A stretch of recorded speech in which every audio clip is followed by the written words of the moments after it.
Não me preparei para uma aula somente expositiva, me preparei para que a gente pudesse, de fato, trocar aqui experiências, tirar dúvidas. Sei que tem outros gestores também nessa sala, então quero convidá-los a fazer parte desse processo de construção que a gente vai viver a partir de agora, ok? Combinado, sim? Então vamos lá. Vou pedir para dividir aí um pouquinho, né, do que eu preparei e que é bem curtinho. Tá todo mundo conseguindo ver? Tá ótimo. Então, boa. Vamos lá. Tá bom. Tranquilo. Eu preparei aqui, eu estou na Secretaria de Cultura, então, inevitavelmente, eu vou trazer um pouco dessa experiência, desse lugar que eu ocupo hoje, né, e que é um lugar muito especial. Cuidar da cultura do estado do Rio de Janeiro é sem dúvida, um grande desafio, mas também um grande prazer. Super acredito no trabalho que a gente vem desenvolvendo e também represento o Partido Solidariedade, também nessa cadeira que eu ocupo. Por conta disso, também é muito cara essa representação, sabendo que a gente não representa somente o nosso CPF, mas a gente representa o trabalho de muitos colegas, né, a expectativa de muita gente que escolheu também apostar as suas fichas, né, nos dá a credibilidade, né, de ocupar determinados espaços que vão abrindo portas de outros espaços. Então, acho que é super importante a gente começar dizendo isso, dizendo dessa responsabilidade que vai se amplificando a partir das representações e daqueles que você representa. Então, a gente vai, ao longo desse bate-papo, inevitavelmente vocês vão ouvir falar de cultura, bastante de cultura aqui, eu espero que isso seja bom para todo mundo. Vou pedir para a gente passando, vamos para outra lâmina. Isso aí é um pouquinho da apresentação de quem eu sou, né? E eu celebro muito a minha trajetória. Eu estou secretária, mas eu sou professora concursada de 2 redes do estado do Rio de Janeiro. Primeiro, passei num concurso da rede do município de Duque de Caxias, depois também passei no concurso da rede do município do Rio, acumulo, né, essas duas matrículas, né, sou professora docente na Prefeitura do Rio. O meu concurso é para trabalhar com a primeira infância, na Prefeitura de Caxias, com o ensino fundamental, mas com as matérias integradas. Também fiz uma pós-graduação em psicomotricidade, justamente para me especializar no atendimento às crianças menores. Depois fiz uma outra pós-graduação ligado ao desenvolvimento da literatura na sala de aula. Depois das 2 pós, também fiz um mestrado, esse mestrado ligado à educação do campo. Na época que fiz esse mestrado, estava envolvida com as políticas agrárias do estado do Rio de Janeiro. O Ministério do Desenvolvimento Agrário me deu a possibilidade de conhecer o estado do Rio de Janeiro por dentro, porque servindo ao Ministério, eu tive a oportunidade de conhecer a parte rural do nosso estado, que é gigantesca, que é grande, que é produtora, mas que é muito invisibilizada.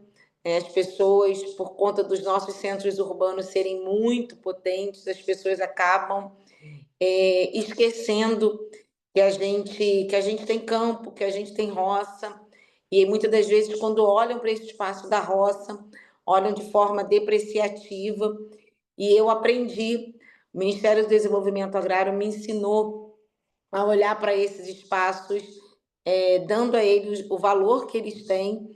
E aí, quando eu olho para a agrariedade do estado do Rio de Janeiro, quando eu olho para a roça, quando eu olho para o rural, eu olho também para esse homem do campo, para esse agricultor, para esse pescador, que está lá batalhando todos os dias pelo seu sustento, mas garantindo o nosso sustento também. O estado do Rio de Janeiro é um estado de agricultura familiar, a gente não tem grandes áreas de produção, diferente dos nossos de estados vizinhos, diferente do sul do país. É uma agricultura pequena, mas é a agricultura do produto que a gente tem na nossa mesa. Nós somos grandes produtores de aipim, de hortaliças, produtor de milho, né, materiais que são disponibilizados através dos nossos centros de abastecimento e que ainda não dão conta, né, do sustento da população que tem no Rio de Janeiro, mas já contribui, né, para o PIB do estado do Rio de Janeiro. Eu venho desse lugar, que eu sou apaixonada, educação e essa agrariedade forjou a secretária de Cultura que eu sou hoje. Chego na cultura, né, com o coração muito aberto, né, para aprender a lidar com as linguagens culturais, mas também para aprender a lidar com uma máquina pública que eu desconhecia, porque eu já tinha uma experiência de trabalhar com a máquina pública municipal, porque fui da sala de aula no espaço da educação, fui diretora de escola, e depois trabalhei na Secretaria de Educação. Então, eu consegui viver esse processo de escalonamento do chão da sala de aula, que é uma gestão mais específica, a essa macrogestão da educação na Baixada Fluminense, né? Na cidade de Duque de Caxias. Quando fui trabalhar no Ministério do Desenvolvimento Agrário, trabalhava no Rio de Janeiro, era uma espécie de uma sucursal do governo federal no estado, mas aprendi a lidar com as políticas públicas ligadas ao governo federal, novos procedimentos, o sistema eletrônico, né, de acompanhamento de processos, e aí aprendi a lidar com esses mecanismos. E quando chego no estado do Rio de Janeiro, eu que já tinha passado pela gestão municipal, e também pela gestão do governo federal, tive que aprender os procedimentos do, do governo estadual.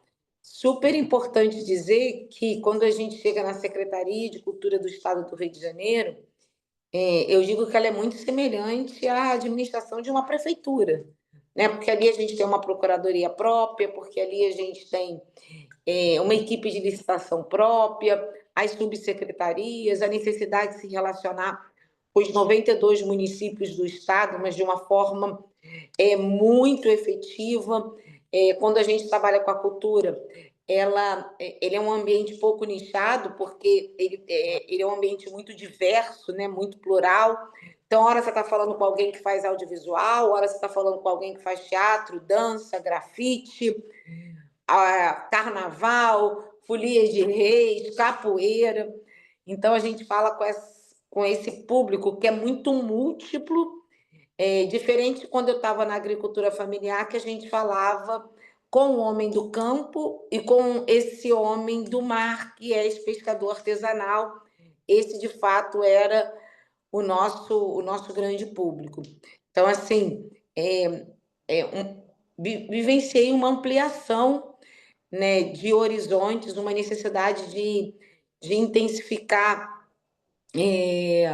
também esse mergulho nessa formação. Eu não sou exatamente do ambiente cultural, eu brinco com as pessoas que eu fazia cultura numa sala de aula, quando eu cantava com os meus alunos, dançava com os meus alunos, brincava com eles de modelar massinha, pintava, usava lá as guaches, mas eu venho exatamente desse lugar.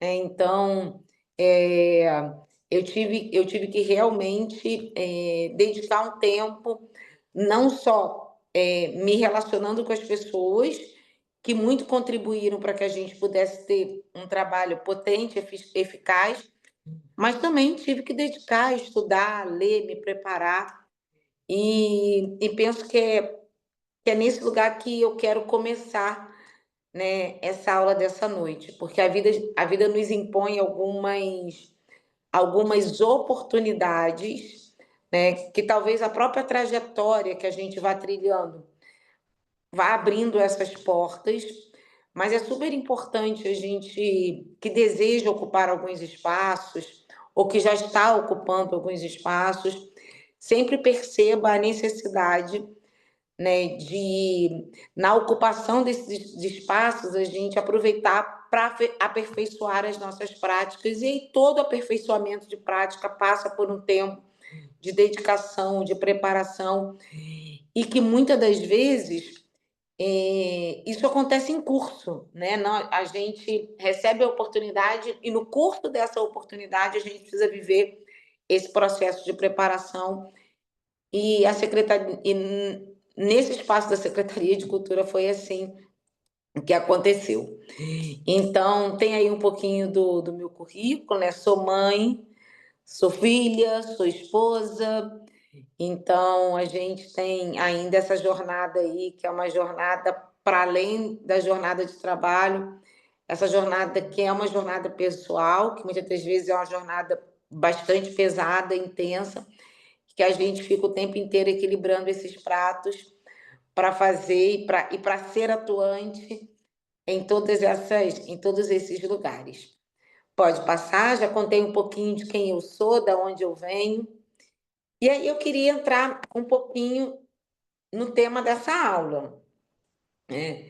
Eu não sei, e aí, Maíra, você me ajuda. A gente, para além da participação do chat, existe a possibilidade das pessoas também participarem conosco de forma mais ativa, falando, participando, Pode existe? sim, eles levantam a mão, tá? E a gente faz a mediação para te ajudar. Ah, então ótimo. Uhum. Eu fiquei muito honrada em receber, né, a oportunidade de abordar com esse grupo esse tema. Porque eu imagino, e aí rolou uma certa vaidadezinha, né? Eu imagino que ninguém convida alguém para falar de integridade, né, de ética, que não tenha olhado para o trabalho, né, para o trabalho que a gente realiza, entendendo que o trabalho que a gente realiza tem, de fato, essas características. Então, assim, quero assim quero de pronto, né, agradecer ao convite, né, para trabalhar esse tema, entendendo que o trabalho da gente recomenda essa ementa, né, recomenda de fato a partilha que a gente vai fazer. Integridade é sempre um desafio, lidar com as questões da integridade e da ética, né, são sempre desafiadores, por conta de que assim como eu já partilhei, né, aqui nessa aula, a gente cuida de uma secretaria de Estado que é quase uma prefeitura. Então, governo é controle, e para garantir que o trabalho que a gente executa, ele ele precisa dialogar, né, com a questão da ética e da integridade, da honestidade, a gente precisa ter ao nosso lado pessoas que tenham um compromisso público e que tenham um compromisso com os princípios da nossa gestão, porque de fato nem que eu quisesse eu daria conta, né, de acompanhar diariamente tudo que a gente realiza. Então, acho super importante, quando a gente pensa num tema como esse, e como a gente está numa escola que é uma escola que tem uma expectativa de formar uma liderança, formar líderes, é uma academia de líderes, de pessoas que se preparam, né, e que investem na sua formação com uma expectativa do aprimoramento das suas práticas, mas também pessoas que estão se colocando nesse lugar onde que poderão, de alguma forma, serem braços do nosso projeto, né, para o estado do Rio de Janeiro. Acho super importante a gente entender que ninguém constrói nada sozinho e que a formação de um bom time, esse bom time, passa por uma questão não só de de uma afinidade, mas de questão de princípios, de pessoas que dialogam com os seus princípios, isso é fundamental. Você olhar para alguém que tem condição, que tem formação, olhar para alguém que tem condição de entregar um bom trabalho por conta da técnica, mas que também, de alguma forma, e aí nem sempre esse arranjo ele é fácil, ele é um arranjo feito de ensaio e erros, de tentativas, você trazer pessoas que você também possa confiar e pessoas que estejam afinados com aqueles princípios do que você quer entregar. E aí não tem jeito, integridade, ética, transparência, são princípios que são inegociáveis dentro de uma gestão pública eficiente. Até porque todas as pessoas que assumem qualquer que seja o cargo de liderança, né, dentro desse organismo de governo, precisa o tempo inteiro trabalhar para provar, especialmente para essa sociedade mais ampla, que tem esses princípios como vetores norteadores do seu trabalho. Porque, infelizmente, como a gente vive uma crise que passa por essa questão ética e por essa questão moral, é muito comum as pessoas dessa ampla sociedade, que são de fato os beneficiários das políticas públicas que executamos, olharem para nós, e aí todos nós, não necessariamente esse gestor público que está no mais alto escalão, mas olharem para nós com aquele olhar de desconfiança de que a gente está entregando, de fato, um trabalho moralmente construído que pode a qualquer momento ser auditado. Então, não basta fazer, a gente precisa mostrar que está fazendo e cuidar, de fato, de todos os protocolos para que, se em algum momento as pessoas questionarem determinada atitude, determinado procedimento, você tenha condição de provar às pessoas que aquilo que você fez, de fato, cumpre todos os princípios de transparência, muitas das vezes constituído, publicado, de maneira que você possa eliminar qualquer nível de questionamento. Então, acho que isso que a gente está falando é algo que é senso comum, porque eu não tô aqui abordando nenhuma situação que a gente não veja quando a gente liga um jornal nacional, um RJTV, né? Então, penso que esse é talvez um dos maiores desafios de quem ocupa cargos, especialmente cargos que têm uma relação com ordenação de despesa. Então, talvez este seja o maior desafio aí dessa carreira. Não foi diferente quando a gente chegou na Secretaria de Cultura, né? A Secretaria de Cultura tem um orçamento próprio, tem as suas necessidades, e quando a gente chega lá, uma secretaria com poucos procedimentos, então a gente precisou construir muita coisa do zero. A secretaria operacionalizava um tipo de política pública, né? Tinha um braço de política pública que tinha uma atuação, que era o patrocínio de projetos culturais através da lei de incentivo. Não sei se as pessoas que estão aqui nessa sala já ouviram falar de lei de incentivo, mas para exemplificar e para deixar todo mundo na mesma página, é só a gente lembrar um pouquinho da Lei Rouanet, né, que é aquela oportunidade que o governo tem, né, no caso da Lei Rouanet, o governo federal, no caso do ICMS, a lei estadual, de patrocinar um projeto, né, de deixar de receber um imposto para patrocinar um projeto. Então, a Secretaria de Cultura operacionalizava essa ação, né? Na época, quando a gente chegou na Secretaria, a Secretaria, naquele ano, no final do ano de 2019, tinha patrocinado 100 milhões em projetos incentivados, patrocinando 40 projetos, e desses 40 projetos, 36% desses projetos tinham acontecido num único território, que era a cidade do Rio de Janeiro. Lembrando que nós somos uma secretaria de Estado, não uma supersecretaria da Prefeitura do Rio. Então, um desafio seria patrocinar projetos em todo o território fluminense. Então, nós entendíamos que, naquele momento, a secretaria estava muito devotada a uma ação num território só, que é um território muito importante, muito potente, né, mas que não deveria levar 96% dos recursos da cultura. E aí a gente foi olhar para a própria lei da cultura, e a própria lei da cultura, ela vem dizendo que 60% do recurso da cultura deve ir para o interior e 40% na capital, e a gente passou a perseguir isso. Então, acho que isso fala um pouco de integridade, porque também todo gestor deve ser guardião das leis que regem o seu setor, né? E nós somos guardiões da Lei 7035, que rege o setor da cultura, e a gente passou a perseguir essa necessidade de dar conta,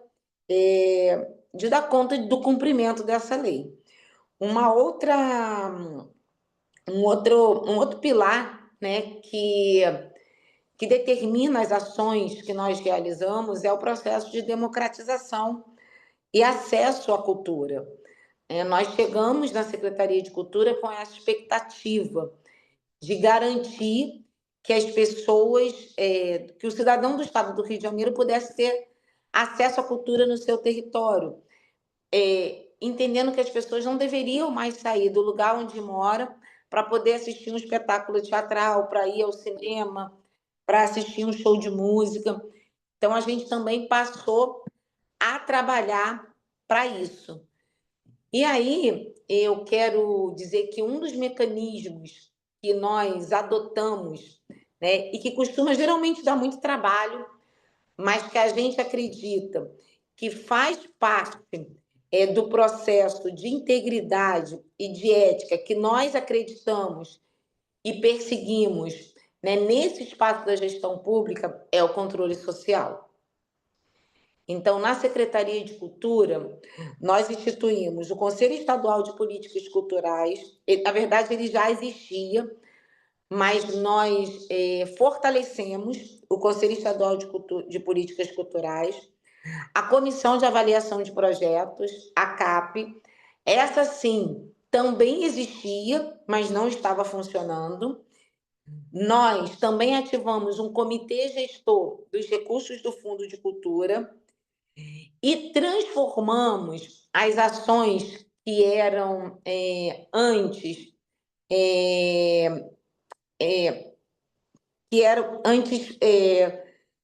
que não eram sistematizadas, as ações que se davam a partir dessa interlocução de ida e vinda de processos mais manuais, a gente resolveu, então, informatizar, né, especialmente as ações de envios de projetos e seleção de projetos na Secretaria de Cultura.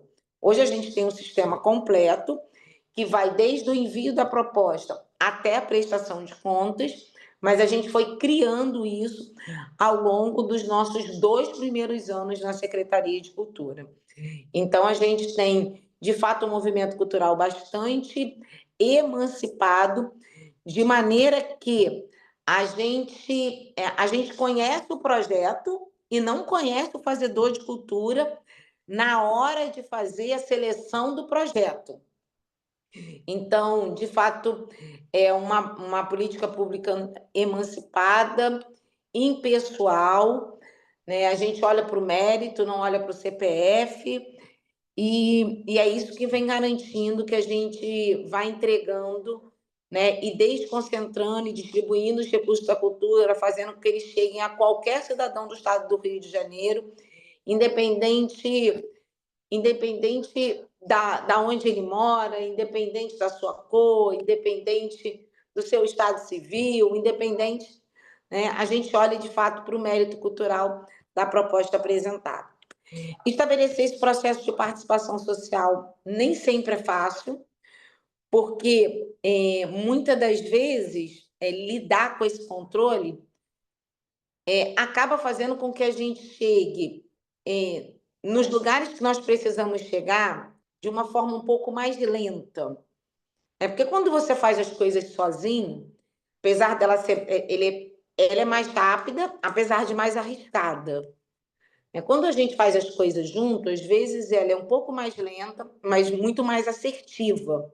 Então é esse caminho que a gente optou de construir junto com a sociedade, de fazer.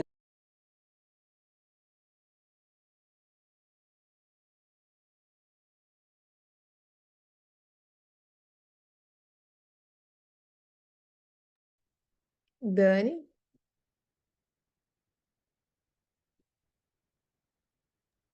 Não sei o que aconteceu, Maíra, se foi a Eu internet acho que ela dela. caiu, ou- acho que Caiu, sim, deve ter acho que caiu. faltado luz, alguma coisa.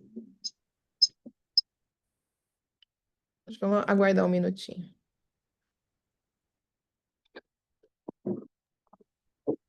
Ela entrou, Dani. Seu. Foi? Voltou, Dani, voltou.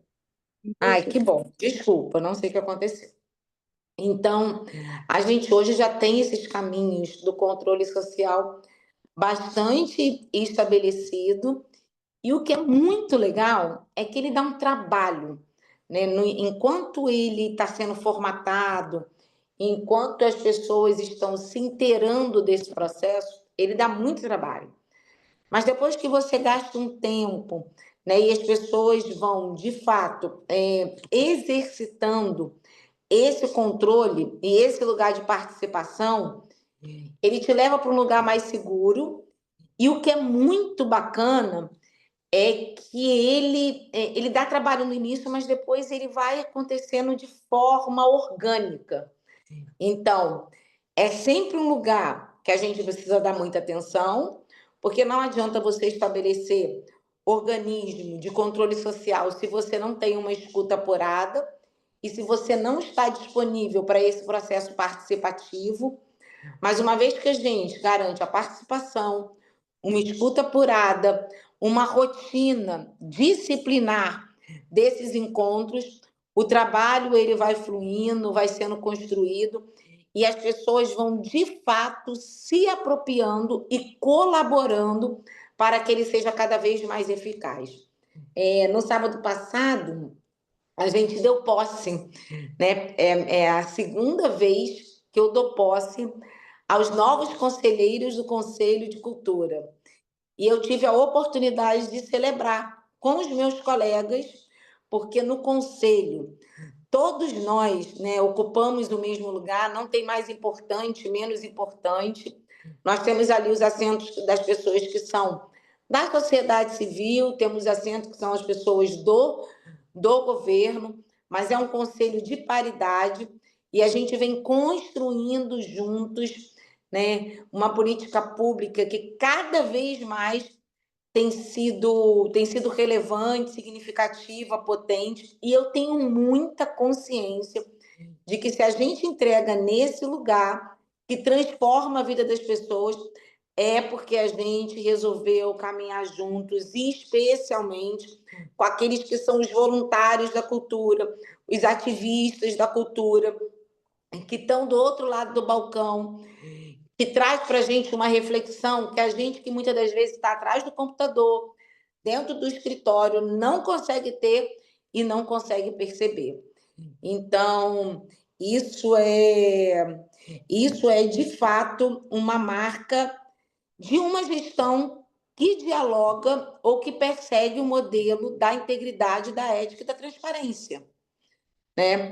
Então, muitas das vezes, quando a gente olha para práticas que são práticas que dialogam com questões que são contrárias a esse controle, são práticas que, no mínimo, devem nos deixar um tanto quanto alertas, porque, de fato, é aquele um pouco daquele ditado, né, gente? Quem não deve, não teme.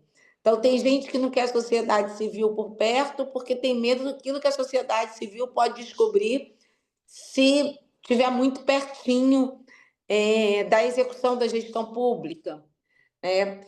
E a gente entende que é completamente diferente disso. A gente entende que quanto mais perto a sociedade civil, os voluntários da cultura estiverem perto da gente, os ativistas culturais, mais condição da gente acertar e da gente entregar às pessoas os resultados das nossas ações, que devem ser políticas públicas que as pessoas esperam e precisam receber. Costumo dizer que a gente nem sempre dá o que as pessoas querem, mas a gente sempre busca dar às pessoas aquilo que elas necessitam. Então, é desse jeito que a gente tem trabalhado. Queria passar um pouquinho, né? Tá aqui um pouquinho. Queria passar para isso, queria subir um pouquinho. Tem aí, né, um pouquinho dessa marca do Conselho Estadual de Cultura, de Políticas Culturais do Estado do Rio de Janeiro. Falei já um pouquinho que ele é composto por sociedade civil e também o poder público. Então, dessa vez, a gente está na liderança do poder público, mas esse também poder do conselho, né? Essa presidência do conselho, ela sofre uma alternância, que também é muito saudável, esse lugar da alternância, da gente dividir responsabilidade. E, para além do conselho, eu falei um pouquinho lá no início, que a gente tem a nossa Lei Rouanet do Estado, que é a lei do ICMS, e também nesse instrumento de democratização da cultura, a gente estabeleceu uma comissão que aprova os projetos, o mérito dos projetos, e aprovando esse mérito, o mérito do projeto, habilita esse projeto para que ele possa ir para o mercado captar os seus recursos. Essa comissão também, ela é uma comissão paritária. A gente tem sempre uma avaliação da sociedade civil, uma avaliação do poder público, é sempre uma avaliação compartilhada. São sempre duas pessoas olhando para o orçamento desse projeto, para o cronograma desse projeto, para onde esse projeto, para que público esse projeto vai atender, né? A gente sempre brinca que o nosso sistema Desenvolve Cultura, ele é um sistema intuitivo e que permite que a gente tenha esse relacionamento com o fazedor de cultura, e ao longo do caminho vai adequando, vai ajustando, de fato, o projeto para que ele entregue para a sociedade aquilo que a gente, que é gestor, e que deseja estabelecer uma política pública que se relaciona com as pessoas. Então, muitas das vezes, a gente vai ajustando os projetos para que eles cumpram exatamente esse requisito. Então, eu queria que você passasse, né? Porque a gente tem o conselho, a gente tem a comissão de avaliação dos projetos, que é uma comissão que olha sempre para esse mapa que está aí, que é para o mapa do Estado do Rio de Janeiro como um todo. A CAP, que é essa comissão, ela tem o desafio de olhar somente para esse braço do patrocínio na Secretaria de Cultura, mas é um outro organismo muito vivo de controle social. Inclusive, esses mecanismos vivos de controle social, tanto o Conselho, que é um conselho deliberativo, quanto a CAP, que é também uma comissão deliberativa, eles são caminhos de proteção. Eu costumo dizer que, muitas das vezes, né, as pessoas vão me pedir determinadas coisas e eu falo, você não pode, eu não tenho autonomia para isso, nem que eu quisesse te ajudar, e ainda bem que eu não posso, né, porque existem vedações, e quem avalia o projeto não sou eu, quem avalia o projeto é uma CAP, quem delibera é um conselho, né? Então, aí é um arranjo de muitas pessoas. E aí, por que é muito bacana esse arranjo? Porque no mundo onde que a gente, dentro da política pública, a gente tem que o tempo inteiro combater procedimentos que tentam corromper um trabalho, você imagina, a gente tem no Conselho Estadual de Cultura 32 representações. Então, se alguém quiser corromper o Conselho Estadual de Cultura, vai ter que corromper 32 pessoas. A mesma coisa na CAP. Né? Se alguém um dia passar pela cabeça de um fazedor de cultura que tem um projeto que deseja patrocinar, e se ele quiser receber o mérito desse projeto, que não pelo mérito que ele tem, mas se passar algum dia pela cabeça desse fazedor que ele vai dar um jeitinho, organizar isso de uma outra forma, ele ainda assim terá que conversar com 16 pessoas. Né? Ele terá que buscar corromper 16 pessoas para atingir esse objetivo, o que a gente considera praticamente impossível.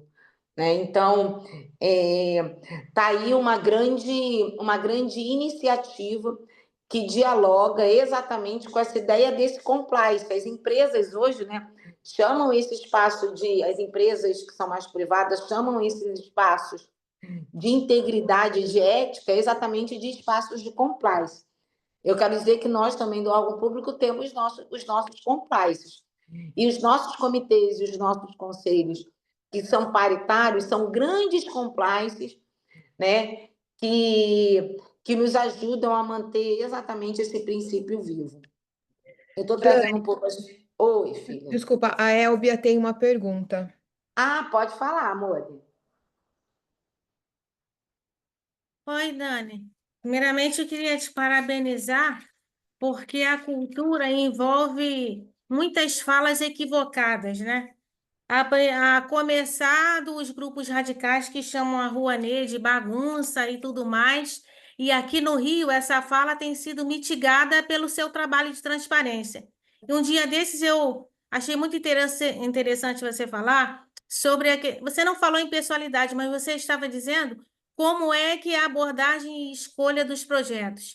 E aí, agora, você explicando, eu pensei na impessoalidade, que é um dos itens, né, de uma gestão transparente pública de qualidade, que a FGV, uma empresa especializada e de alta performance, muito respeitada. Então, quando essa pessoa jurídica, a FGV, diz alguma coisa, entrega um parecer à secretaria, então não há o que se queixar. E outra coisa bacana é aquele provérbio africano que você também compartilha, né? Quando a gente caminha sozinho, a gente anda rapidinho, porque tem o próprio ritmo, mas quando a gente vai juntinho, né? A gente vai muito mais longe. E aí lembra também a aula passada, que é a questão de liderança e equipe, né? Como formar o verdadeiro líder, ele vai se multiplicando. E eu vejo até pelas falas aqui do pessoal no chat que você tem vários líderes aí multiplicados por você. Então, muito bom, e eu estou tentando, né, juntar as pecinhas das aulas, e aí, de vez em quando sai alguma do lugar e a Maíra vai lá e arruma, reorganiza. Muito bom. Parabéns. Que bom, Elbia, que bom. E que bom você me lembrar disso, porque, de fato, a gente também tem um braço na Secretaria de Cultura, que é um outro braço que é o braço do fomento direto, né? Que não é esse da lei de patrocínio. Então, a gente tem, de fato, um contrato com a Fundação Getúlio Vargas, que nos ajuda a olhar para esses projetos, e aí é um braço externo, né? Que, de fato, não recebe interferência nem dos servidores da Secretaria de Cultura, e é uma instituição de notório saber que, quando ela faz avaliação de um projeto, ela emite um parecer, tanto habilitando aquele projeto e justificando por que está habilitando, ou desabilitando um projeto e também justificando por que está desabilitando. Então, é super importante a gente também dizer isso. Eu vou avançar um pouquinho, vamos avançar um pouquinho. Aí tem um pouco da CAP, né? E aí dizer que um mérito também da nossa atuação e da nossa gestão é ter destravado o Fundo Estadual de Cultura. A política pública da cultura está bastante conectada. Então, sobe um pouquinho, Maíra, voltou. Está bastante conectada. Sem dúvida, esse destravar o Fundo de Cultura foi o nosso grande feito.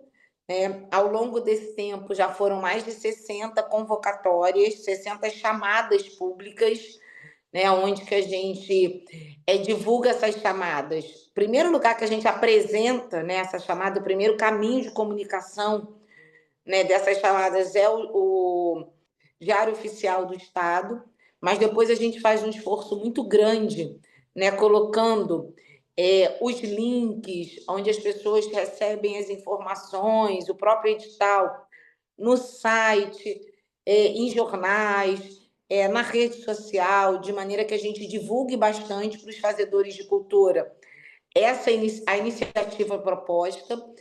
E isso também é uma questão de transparência. Já viram aquelas coisas que tem uma letrinha pequenininha num jornal que ninguém nunca viu e depois fala, eu divulguei, né? Mas não dá para ser desse jeito. A gente trabalha com essa ampla divulgação e ao longo desse tempo já foram mais de 60 convocatórias, mais de 400 milhões investidos nesse mercado e mais de 10 mil projetos que já foram selecionados e patrocinados pela Secretaria de Cultura.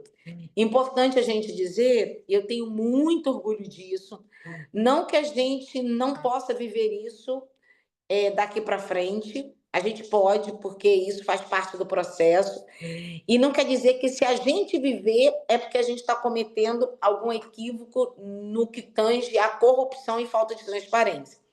Mas ao longo desse tempo, nós não tivemos, ao longo desses quase 6 anos, nós não tivemos nenhuma dessas 60 chamadas que nós publicamos embargadas ou questionadas pela sociedade, né, e pelos fazedores de cultura. Isso é algo que é muito difícil de acontecer. A gente dialoga com os colegas de outros estados e a gente vê que isso é quase uma prática do setor cultural, né? As pessoas questionarem, embargarem, chamadas canceladas, né? Então, a gente, graças a Deus, aqui no estado do Rio de Janeiro, a gente ainda não passou por isso. Da mesma forma que todas as chamadas que nós realizamos, todos aqueles que foram selecionados receberam devidamente os seus recursos, porque também, muitas das vezes, uma outra prática comum no setor cultural é o cancelamento depois da seleção e as pessoas criarem uma expectativa e não receberem o recurso com que estava esperando receber. Então, graças a Deus, e graças a um trabalho árduo de uma equipe muito comprometida, a gente nunca precisou fazer isso, nunca vivenciou nenhuma experiência que diz respeito a cancelamento ou embargo das nossas convocatórias. Então, todas elas foram um sucesso. Nós fizemos editais para arraiá, para carnaval, para povos e comunidades tradicionais, para literatura, para arte urbana, para o rock, para o samba, para a capoeira, editais mais genéricos, editais mais específicos. Então, a gente vem sempre utilizando esse artifício da escuta dos nossos conselheiros, traz essa escuta dos nossos conselheiros, fazemos as nossas oitivas. Agora mesmo, enquanto eu estou aqui com você, a nossa equipe está na cidade de Duque de Caxias, né, ouvindo os fazedores de cultura da Baixada Fluminense. A nossa equipe está em Duque de Caxias hoje, mas já esteve em Cabo Frio, já esteve em Volta Redonda, já esteve na região serrana, exatamente aproximando a Secretaria de Cultura, é um esforço de aproximação da Secretaria de Cultura desse fazedor, mas mais do que isso, é sempre um espaço de construção coletiva, porque o que eu digo, né, para o fazedor de cultura do Estado do Rio de Janeiro, que a gente quer executar afinado com aquilo que eles têm expectativa de receber. Nós somos meros executores de uma política pública que precisa dialogar com a necessidade das pessoas. Como saber e conhecer a necessidade do nosso público se nós estamos enclausurados numa sala, se nós não percorremos o estado do Rio de Janeiro, se nós não paramos para ouvir as pessoas? Também está em curso, nesse momento, uma escuta que se dá no ambiente online, porque nós percorreremos as 10 regiões, mas não percorreremos as 92 cidades. Então, a gente também permite que o cidadão da cidade ele não precise se deslocar para participar. Então, é um outro ambiente que é um ambiente de favorecimento a essa relação que a gente deseja construir, a esse controle social que a gente deseja ter. Então, a gente está trabalhando bastante, né? Fincando os nossos pés nesses pilares. Eu quero avançar um pouquinho, né? E eu já estou terminando assim, o compartilhamento aqui dos slides para a gente abrir mesmo, para que vocês perguntem, para que a gente possa trocar uma ideia. Mas um outro ganho que eu acho que eu tenho certeza que colabora com essa questão das transparências é a implementação do sistema. Por quê? Porque todo o trabalho que a Secretaria de Cultura realizava 5 anos e 6 meses atrás demandava uma relação física do fazedor de cultura com a Secretaria de Cultura. Talvez esteja aí, né, explicado o processo de concentração na capital. A Secretaria fica na capital, o fazedor de cultura da capital tem muito mais acesso, uma mobilidade muito mais facilitada. E aí a gente resolveu uma relação sempre muito personalizada, né? Então, essa personalização nos excita determinados erros. Então, a gente resolveu criar um sistema, a gente chama esse sistema de Sistema Desenvolve Cultura, e aí esse sistema trouxe, Elba, exatamente isso que você falou, essa questão da impessoalidade, permitiu a ampla participação de todos os fazedores de cultura do Estado, que da sua casa mesmo se relacionam com a Secretaria de Cultura via sistema, porque desde a seleção até o acompanhamento do projeto, a readequação do projeto, a prestação de contas, ele é feito exatamente nesse ambiente, que é um ambiente mais virtual, e que pode ser auditado por qualquer órgão de controle, porque a hora que você se relaciona com o sistema, ele tem ali um histórico do seu relacionamento, o que gera um compromisso declarado da Secretaria com o seu projeto e com as informações que ela está te dando. Então, acho que isso é super importante a gente dizer, né, o quanto esse sistema está disponível para esse nível de auditoria. É um sistema super seguro, constituído nesse ambiente de governo, de responsabilidade da Secretaria de Cultura, apoiado pelo Proderj, e, através desse sistema, a gente conseguiu, inclusive, fazer, nos últimos 30 dias, a realização da nossa eleição do Conselho de Cultura. Então, o Desenvolve Cultura é uma marca que dialoga com essa questão da impessoalidade, que é um pré-requisito da transparência. Porque o que eu acho que a gente não pode perder de vista é a nossa humanidade diante desses processos. Eu ouvi a entrevista de um político, né, que chegou a um determinado cargo de um alto escalão do governo muito bem intencionado. Mas depois que ele sentou nessa cadeira de alto escalão, ele foi sendo seduzido, né, a cometer alguns equívocos. Segundo ele, os primeiros equívocos era numa ideia de Robin Hood, né? Tirar de quem mais tem, dar para quem menos tem, facilitar a vida de uns pobres coitados aí do caminho. E era a sedução passava muito para esse lugar, pelo lugar da generosidade, do bom coração, desse aspecto de bondade. Mas depois de um tempo, né, ele descobriu que ele também podia, né? Ele também podia também resolver alguns outros problemas no sentido mais pessoal, utilizando os mesmos artifícios e subterfúgios. E aí, em determinado momento, quando ele olhou para trás, né, ele já não, ele tinha esquecido já desses que do princípio, do primeiro princípio equivocado, já equivocado, que levou a ele determinadas atitudes, que eram atitudes mais equivocadas ainda.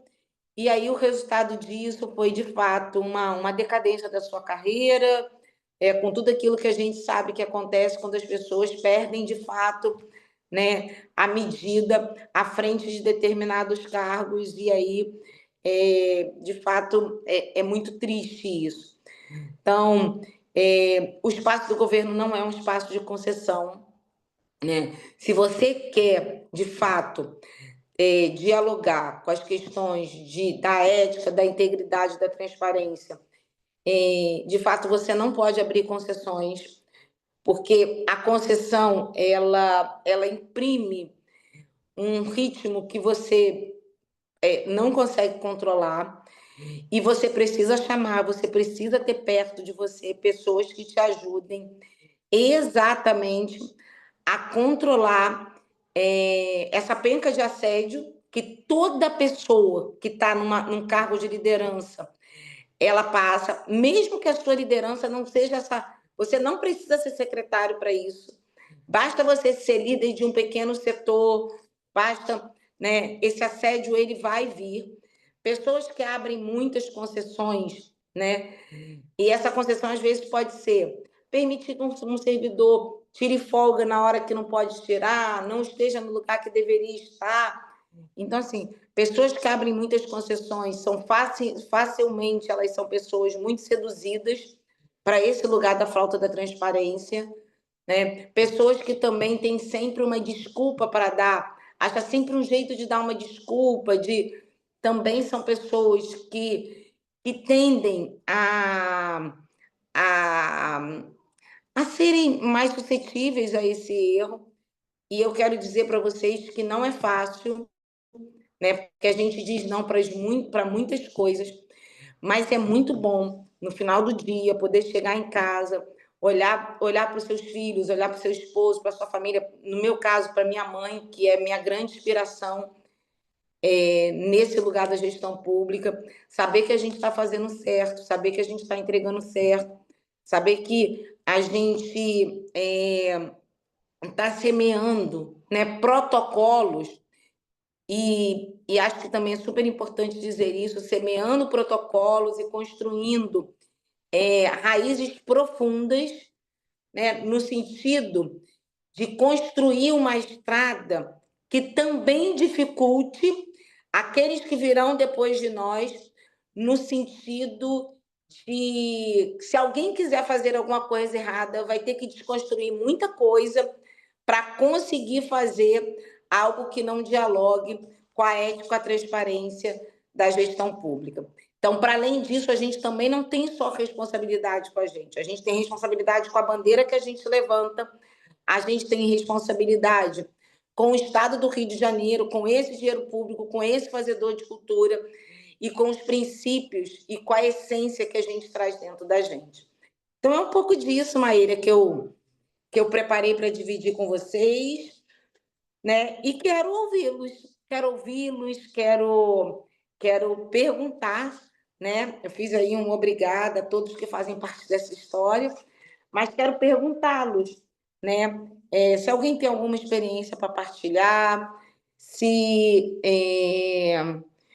ficou claro, se deu para entender, quero agora abrir aí a sala para comentários e para esse bate-papo. A gente tem o Cleiton já com a mão levantada, Cleiton. Boa noite a todos, boa noite, secretária. Tudo Boa bom? noite, Cleiton. Prazer falar com a senhora mais uma vez. Eu quando fui presidente da Superliga, né, e da Liesb, que é uma liga que reúne mais de 90 escolas de samba no Rio de Janeiro, em 2019 eu tive o prazer de conhecer a secretária e tenho como testemunho tudo que ela falou, ela aplica durante o dia. de trabalho dela durante o tratamento que ela tem com os fazedores de cultura. Então, tudo que a secretária falou aí, eu vivenciei, eu experimentei, e até os nãos que são dados por conta de impedimentos legais que o gestor tem, né? Então, eu experimentei tudo isso, mas a Dani, com a perspicácia e com a inteligência que tem, até o não dela sai bem dado. Secretária, eu tenho uma pergunta para fazer à senhora, que é exatamente nessa linha do dizer não, né? Porque como eu sempre, nessa coisa de liderança de escola de samba, a gente sempre lidou com escolas pequenas, né? Não são escolas grandes, então são pequenos fazedores de cultura, pode se encaixar perfeitamente, apesar de pequenos não, mas ali médios, né? Fazedores de cultura, pequenos aqueles que estão dentro das escolas de samba, e não a escola de samba em si. Eu queria saber da senhora, da secretária, como fazer chegar, né, esse recurso a esse pequeno fazedor de cultura, sem relativizar os processos rígidos, né, públicos, que a administração pública impõe, sem relativizar isso, e como fazer sem também passar para a coisa da pessoalidade, né? Aquela coisa do atender pessoal, não transparecer que a coisa está sendo pessoal, porque a gente sabe que o regramento, ele, por se tratar de dinheiro público, ele é óbvio, ele é rígido e tem que ser, mas a gente sabe também que muita da burocracia aplicada em editais para se obter recurso público, o pequeno fazedor de cultura ele não consegue cumprir.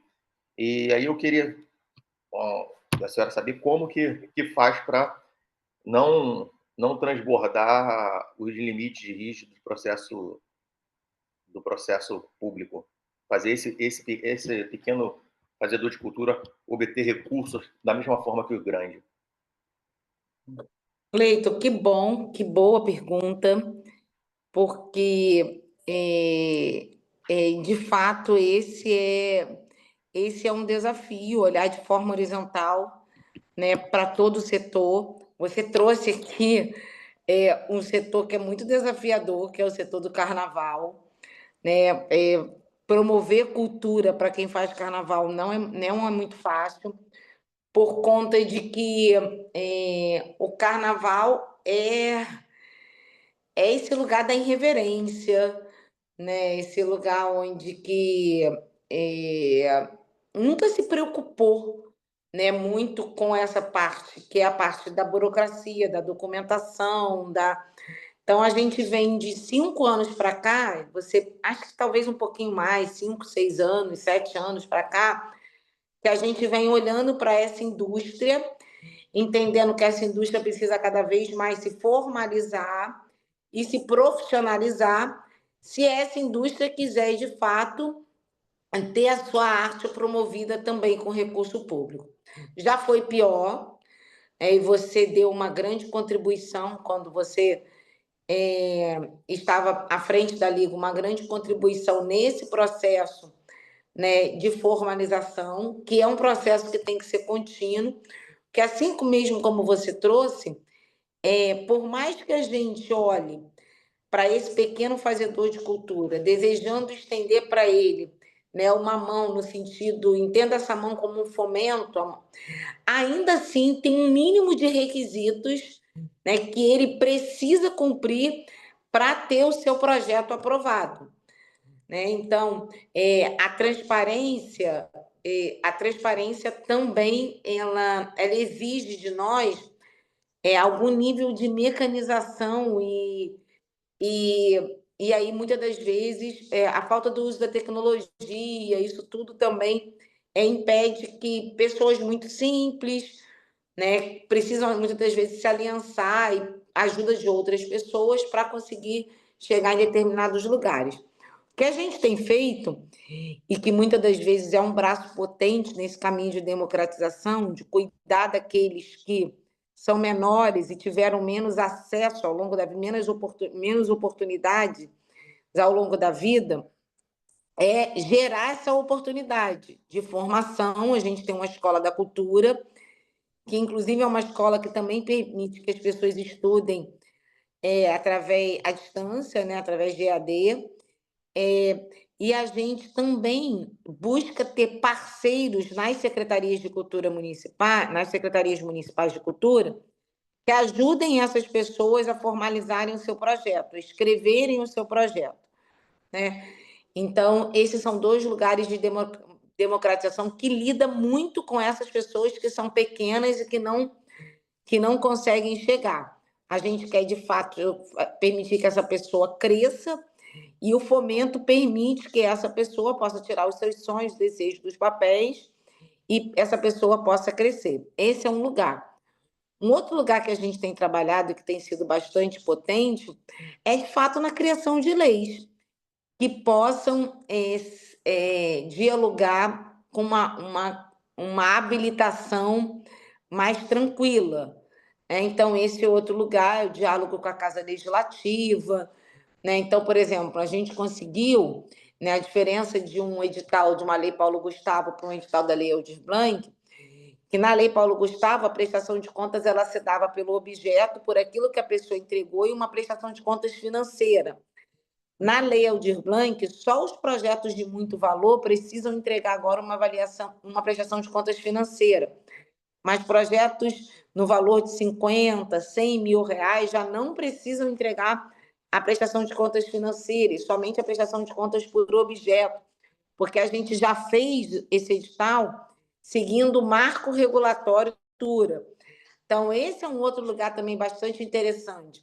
Diálogo com o parlamento, com aqueles que fazem a lei, tanto no Estado quanto na esfera federal, no sentido de pedir que eles nos ajudem nesse processo de desburocratização, entendendo que essa desburocratização também não pode ser uma imensa facilitação, porque senão nós teremos outras pessoas que não são da cultura recebendo o recurso da cultura, e o próprio fazedor de cultura muitas das vezes fica chupando o dedo.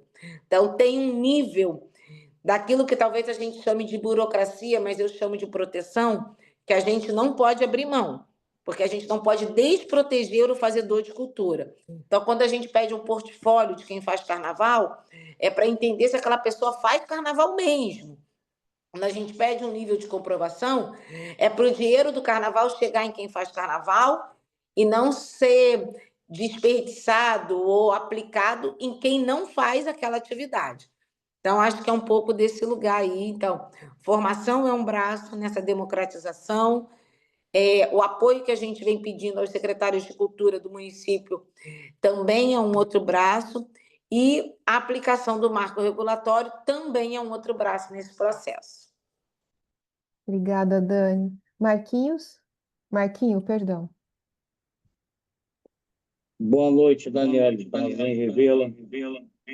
Oi, coisa Prazer. boa, você aqui também, filho. Eu Prazer. estou aqui também para aprender. A gente tem que cada vez mais se qualificar.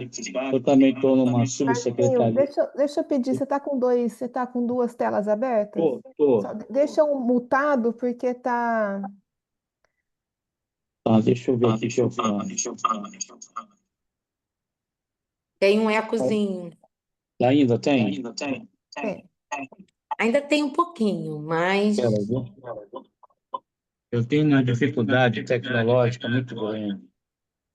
Deixa eu ver Mas a se gente deixa eu está ver. ouvindo. Se você não conseguir, dá para ouvir. Tá. A gente vai ficar feliz com o seu eco também. Então. Horrível, né? E agora, melhorou? Melhorou. Agora resolveu. Eu consegui agora me resolver aqui. Ai, que bom.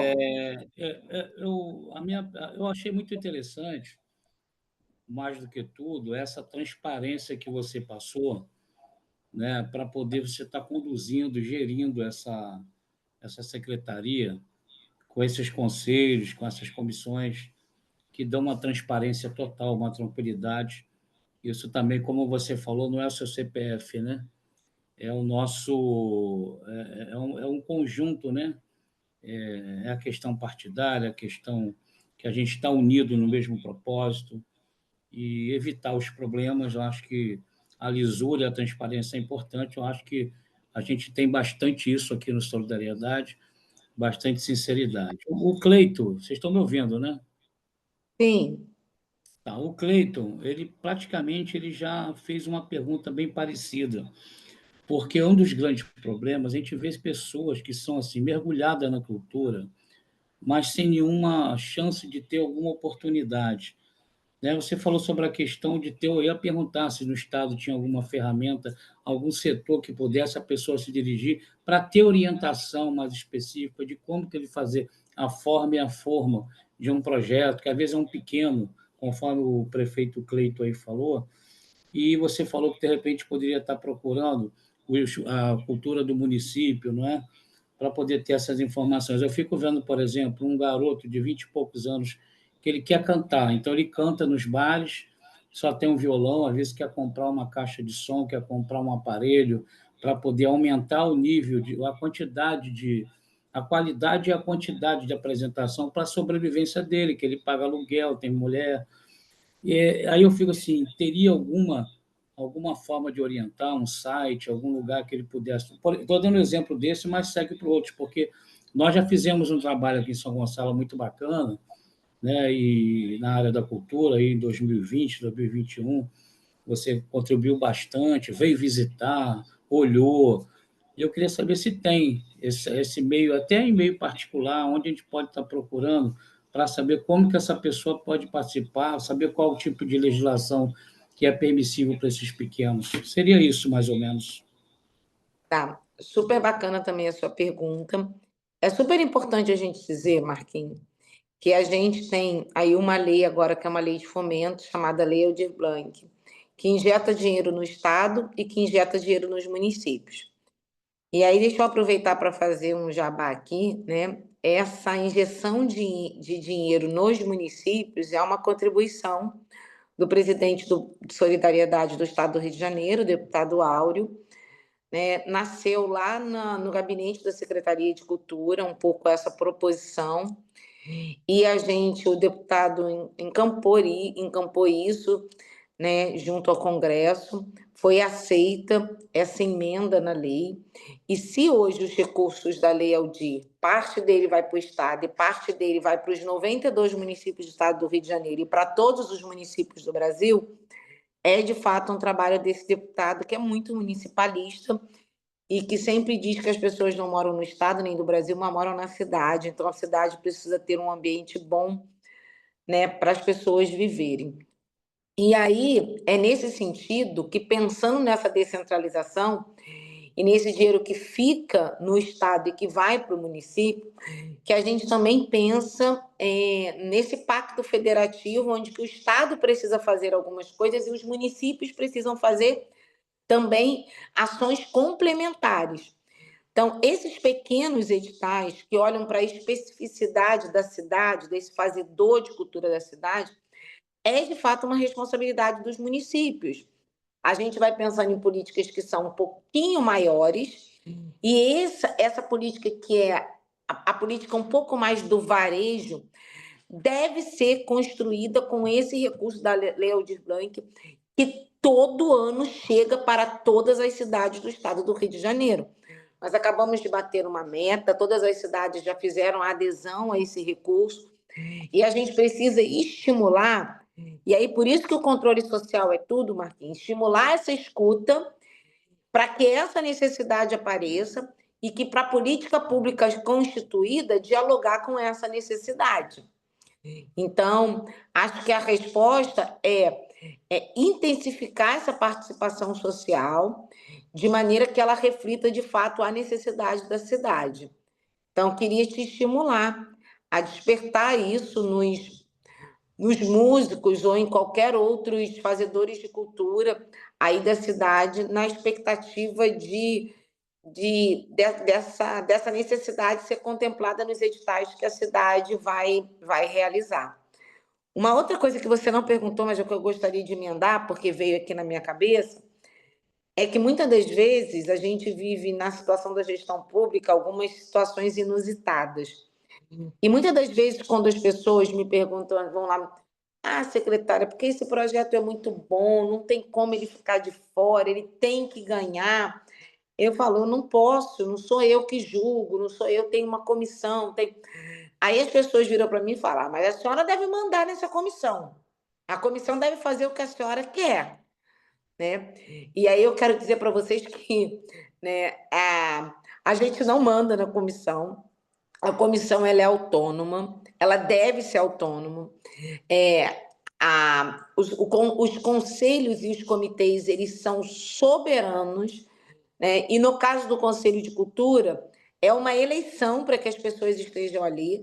No caso do Comitê Gestor do Fundo, também é uma eleição. O Conselho escolhe os membros do Comitê Gestor do Fundo e do Comitê de Internacionalização, que a SESEC tem.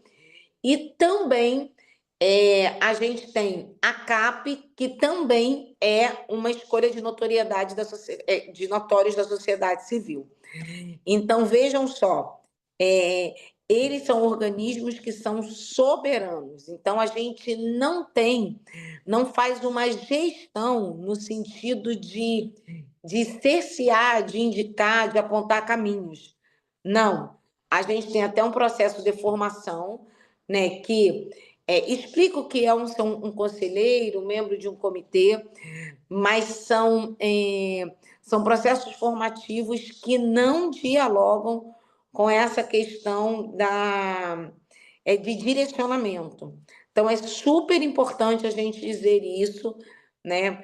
Que nós, eu vou estabelecer um conselho, mas o conselho tem que fazer tudo o que eu quero. Então, deixa de ser uma participação autônoma, soberana, e passa a ser um grupo de pessoas que está ocupando determinados lugares para fazer aquilo que você realmente quer que faça. Isso, de fato, é pior do que não ter o conselho, é pior do que não ter o comitê, não respeitar a soberania desses organismos de controle social. Então, eu queria também deixar isso aqui bastante cravado aqui na nossa reunião. Na verdade, só para completar, eu participei do Conselho Estadual de Emprego e Renda e é a mesma situação, são exigências do FAT, que vem de Brasília. Eu agora aqui na subsecretaria, para eu desenvolver algumas atividades, eu tive que me debruçar diante de uma lei chamada Fundo a Fundo, para poder a gente conseguir, através do aporte da prefeitura, colocar outro do Estado, outro da União, para poder a gente fazer. Então, eu estou ainda passando uma outra barreira, porque aqui os gestores são pessoas bacanas, mas eles não têm o hábito de conselho, é um negócio meio estranho, né? E eu estou tentando já convenci aqui o gestor, e estamos elaborando, e se Deus quiser, a gente vai estar botando o nosso conselho também, para viabilizar as ações pertinentes ao diagnóstico de necessidade de empregabilidade e tudo mais. Eu sei bem, eu acho que mais do que certo, isso transparece tudo. Obrigada. Exatamente. Parabéns, Marquinhos. Vou chamar a Natiele, tá? Que está com a mão levantada. Tá bom. Boa noite a todos, boa noite, Dani. Boa assim, noite, Natiele. Eu sou de São João de Meriti, né? E sirvo na cultura. E desde que eu entrei, e posso dizer assim, que é admirável a postura da Dani quando a gente fala de ética e integridade, quero falar que é uma fala única, né? De todo mundo que está ali envolvido nos trabalhos. Eu quero, assim, não é de fato uma pergunta, o que eu vou fazer aqui agora, mas e nem precisaria também de endossar, mas como parte disso, né? São admiráveis os projetos e a maneira que toda a secretaria lida com responsabilidade, mas isso parte da gestão. Quando a gente vai realizar alguma coisa, a gente fala, não, a Dani, essa comunicação com os secretários, porque eu sou da Intermunicipal, a gente sempre faz isso com muito carinho, mas a pedido sempre da Dani, né, que faz essa gestão com muita empatia, que não quer saber quem é, mas vai servir o município, isso também é muito importante. Então, é isso, Dani. Quer dizer que é um prazer, né, ter você como nossa secretária, falando aqui, como eu espero que São João de Meriti possa aproveitar um pouco mais, né, do Estado, né, dos benefícios da cultura que o Estado está promovendo através de você. Tá bom? Então, assim, é a minha contribuição aqui nessa noite. É isso, Natiele. Existem, eu louvo essa oportunidade que todos nós estamos tendo aqui de estar numa segunda-feira à noite nesse processo de formação, porque existem equívocos na vida que a gente comete não por conta de que a gente é desonesto, é corrupto, ou não dialoga com esses princípios da ética. Existem equívocos que a gente comete porque a gente simplesmente desconhece. E porque alguém falou que era para fazer assim, que é melhor, e a falta de conhecimento, ela muitas das vezes ela pode induzir o erro. Então, isso que a gente está vivendo aqui nessa noite, né? E eu costumo dizer que para mim também é muito bom reacender isso no meu coração, né? Essa responsabilidade, ele de fato discutindo a possibilidade da gente ter um olhar muito mais crítico e um desejo muito mais severo de acertar e entender que existem mecanismos para esse acerto, que são mecanismos de, quando a gente fala de controle social, é de controle do nosso próprio fazer, né? Então existem esses caminhos que a gente pode até optar e não seguir, mas a gente conhece e a gente hoje já sabe que é possível fazer gestão de qualquer espaço cumprindo exatamente esses requisitos. Então, quero agradecer a sua parceria, quero agradecer aqui a sua partilha, a deferência que você fez ao meu trabalho, mas que não é meu, que é nosso, né? Porque você trabalha lá com a gente, e dizer que me orgulha saber que todas as pessoas, independente do setor que elas estão imbuídas de ajudar a gente a construir um trabalho que de fato possa dar orgulho, né, a tantos outros que levantam a mesma bandeira partidária que a gente, que não talvez estejam ocupando esse lugar, mas que precisam olhar para o que a gente faz e sentir orgulho daquilo que a gente faz. Então é um pouco disso. Mais alguém? Sim, Dani, obrigada pela fala. Tem o Cristiano e depois o Carlos Januário. Tá. E Manda você vai bronca. controlando o horário aí, hein, Estou Maíra? aqui, fica tranquila. Boa noite, secretária. Boa noite para todos. Oi, Cristiano, que bom te Ei, ver. Dani. São Sebastião presente. São Sebastião do Alto presente comigo, com a doutora Vanessa aí também, né? Então, assim, é só passando mesmo para frisar isso, porque por longos anos, né, a gente que está no ambiente público há um tempinho, a gente via muita distância entre a questão do secretário de Estado. Era quase impossível um município pequeno como o nosso, em São Sebastião do Alto, ter acesso, não só na área de cultura, mas em todas as áreas. E a Dani, ela veio para somar e para transformar. Eu queria escrever isso no instante. Ela transformou a história da cultura. A cultura do Estado do Rio de Janeiro até a Dani é um ponto, pós-Dani é outra visão. E eu falo isso de todo o coração, porque eu tenho aprendido muito no contexto do curso, tenho aprendido todas as vezes que eu e a Dani a gente conversa pelo telefone ou pessoalmente.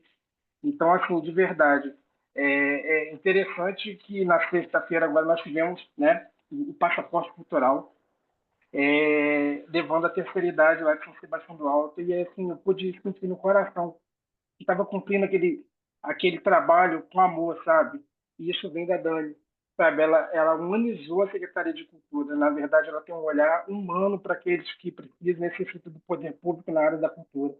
Não somente só para os fazedores de cultura, mas para todos que estão ao seu redor. Então, acho que isso é um exemplo, eu quero deixar claro isso publicamente, que eu tenho aprendido muito contigo, Ai, que bom. que você é meu exemplo, e juntamente do nosso deputado Auro, da Noeli, essa equipe maravilhosa, tanto lá em São Sebastião do Alto, tanto aqui em Cordeiro, com a nossa vereadora Silvinha, a gente tem entendido isso de forma muito clara, que a gente está no caminho certo. E só quero deixar isso bem claro na minha fala, que é uma transformação. Lá em São Sebastião do Alto, quantos projetos culturais têm acontecido, quanta coisa bacana está por vir, e tudo graças, né, à sua gestão. Então, quero agradecer assim, publicamente a senhora por tudo que a senhora tem feito pela Secretaria de Cultura do município de São Sebastião do Alto, por mim, né? Eu hoje estou lá servindo como subsecretário de Cultura, mas entendendo que estou ali para servir a comunidade, servir a todos São Sebastião do Alto, e isso é muito forte dentro de mim, aprendendo com a senhora. Eu queria só deixar isso aqui publicamente. Muito obrigado. Obrigada, querida, obrigada. Muito bom te ver aqui. Dizer que muitas das vezes eu também quero a gestão pública é esse lugar desafiador, muitas das vezes um lugar muito solitário, né? Porque por mais que você tenha uma equipe com você, tem coisas que é você e você mesmo na hora de tomar determinadas decisões, especialmente essas decisões que dialogam com questões morais, né, de princípios, mas que a gente está aí todo mundo junto. Então, estou super feliz de ouvir aí a sua relação também de deferência ao nosso trabalho, mas dizer que construir dá muito trabalho, destruir é muito fácil. Então, eu queria que vocês que estão aqui nessa sala, que entenderam que pré-requisito para estar aqui era assinar uma ficha de filiação, né? Porque essa é uma escola para os... Não sei como é que é o nome, Maíra. Como é que é o nome que a Os gente... filiados. Os filiados, isso. Essa é uma escola preparada também para os filiados, né? Eu queria que a gente entendesse, né, que talvez a gente não vai mudar o mundo, né? Mas a gente precisa mudar, né, o lugar onde que a gente está plantado, né? Então, por exemplo, eu não sou responsável por todo o setor de transparência de todo o estado do Rio de Janeiro, né? O que acontece lá na saúde é de responsabilidade da Secretaria de Saúde, o que acontece no desenvolvimento econômico, na educação, mas eu sou responsável pelo da cultura, né? Então, e aí, se você está em São Sebastião do Alto, o mesmo desafio que eu assumi na Secretaria de Cultura, de tentar transformar esse lugar num lugar cada vez mais eficiente, você também tem a responsabilidade de fazer isso. A Clara está aqui do Teatro Municipal, o Eric no Teatro Municipal, a Ana Dutra, a Elvia, no lugar que ela está. Cada um de nós tem a responsabilidade de fazer isso no lugar que a gente está. Ora, esse lugar pode ser a sua sala de aula. Ora, esse lugar é a gestão de um teatro municipal. Ora, é a gestão da sua casa, né? Que vocês, muitas das vezes, precisam sentar com seus filhos e falar, vamos estabelecer aqui um acordo? Vamos fazer aqui combinado? Quem vai tomar conta disso? Quem vai fazer aquilo? Então, assim, nós temos uma responsabilidade, né? Então, super bacana a gente poder estar dividindo isso aqui nesse ambiente de formação, mas também de mais intimidade, né? Todos nós temos aí um desafio pela frente, e esse desafio precisa dar orgulho à sigla que a gente representa. Existem partidos que não têm essa preocupação com a formação, tem a preocupação com a filiação, mas não tem a preocupação com a formação, né? Então, para a gente filiar é importante, lógico, né? O partido também são os seus filiados, né? O crescimento do partido passa por essa expansão, mas isso não pode ser a qualquer custo, né? A gente precisa desenvolver uma questão de consciência política, né? Porque muitas das vezes a gente tem os espaços e não tem as pessoas, né? Muitas das vezes a gente tem algumas oportunidades que são abandonadas por falta de perfil ou por falta da segurança de quem tocaria isso, de quem faria isso, quem tem a formação para isso.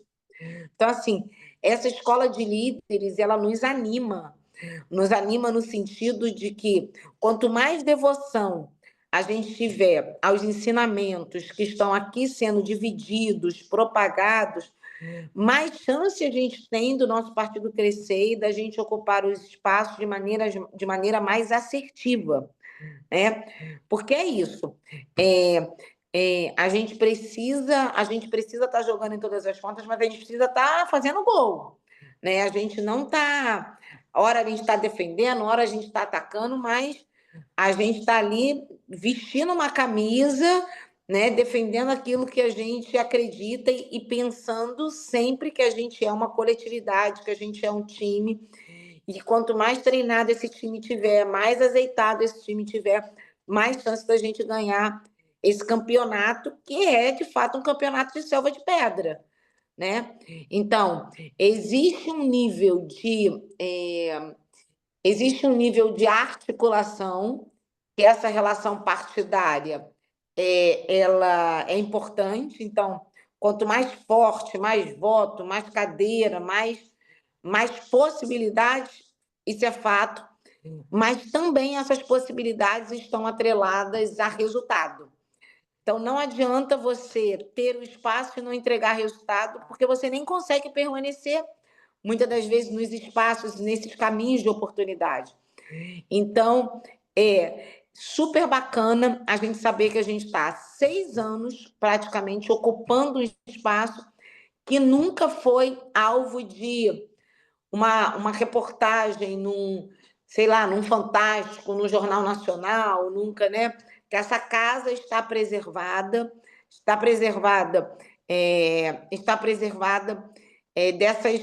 dessas situações que são vexatórias, né? A gente sabe que tem um nível de maldade aí, que muitas das vezes, nesse nível de maldade, é mais difícil a gente se proteger, mas no nível da justiça, né, a gente está aí bastante protegido pelos protocolos que todo dia a gente persegue na Secretaria de Cultura. Vamos lá? Mais alguém, Bom, gente? Dani, temos Carlos Januário, nosso vice-prefeito de Japeri. Boa noite, secretária Daniele. Boa noite. Boa noite a todos. Na verdade, eu quero aqui fazer um depoimento, né? Porque a minha cidade, quando nós ganhamos a eleição em 2020, no primeiro mandato, eu e a prefeita, a gente pegou uma cidade com a cultura praticamente devastada. E graças a você, secretária, e graças às orientações da Secretaria Estadual de Cultura, a gente saiu de um patamar de esquecimento, onde o agente cultural ele só tinha a chance de se apresentar na festa da cidade e naqueles momentos, talvez quando houvesse oportunidade de o intervalo entre uma atração e outra e assim muito mal observado. E a partir do momento em que a gente teve as orientações da Secretaria Estadual de Cultura e a política implementada pela nossa gestão lá na cidade, a gente começou a mudar esse cenário, a ponto de a gente ter, naquela época que assumimos 126 agentes culturais, hoje a gente ultrapassa os 500 agentes culturais na cidade. Legal. Onde a gente conseguiu, aí seguindo a orientação da própria secretaria e os acordos de cooperações, dando curso de capacitação, orientando os agentes culturais como se cadastrar para como fazer a prestação de conta dentro do processo, criar o fundo de cultura, criar os conselhos com a sociedade civil junto, ao ponto de a gente evoluir tanto que a gente consegue hoje fazer conferências anuais da cultura. Recebemos há 2 finais de semana atrás o Encontro das Artes na nossa cidade, sendo o segundo do estado, e fomos contemplados com o Céu da Cultura no Parque Seleções, porque a gente foi procurando fazer essa parceria de cooperação com a Secretaria de Estado e a orientação dos técnicos que foram dando para a nossa secretária e para os nossos técnicos, e a gente foi seguindo essa cartilha e conseguindo evoluir. Então, assim, realmente a gente consegue mudar se a gente conseguir seguir a cartilha da ética, da transparência, da correção, e a gente consegue avançar.